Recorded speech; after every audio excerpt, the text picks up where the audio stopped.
Yesu akakuja kwa mji kuongea na kundi kubwa la watu waliokuwa wamekuja kumsikiza.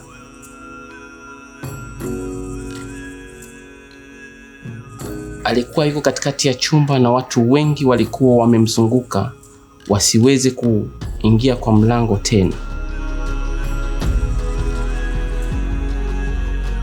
Wanaume wanne walikuwa wamebeba mgonjwa aliyekuwa na ukoma wakitarajia kuwa Yesu atamponya. But hao wanaume hawangeweza kumleta mgonjwa karibu na Yesu kwa sababu kundi la watu lilikuwa limemzingira Yesu kila upande.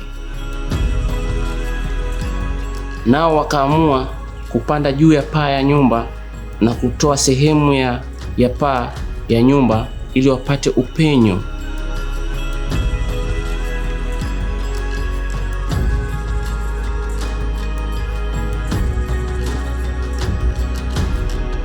Kisha basi wakashukisha kitanda pamoja na mgonjwa kupitia kwa upenyo kwenye Yesu alipokuwa yupo.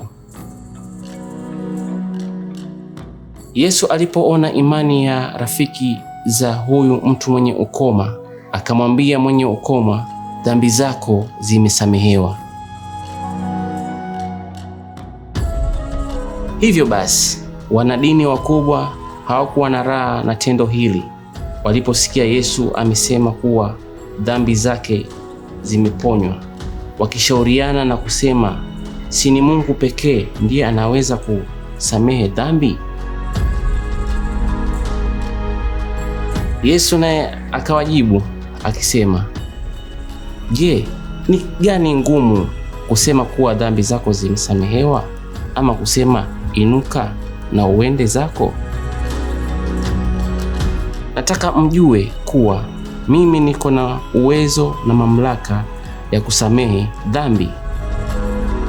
Yesu basi akamgeukia mwenye ukoma na kumwambia, inuka, beba virago vyako na uende nyumbani.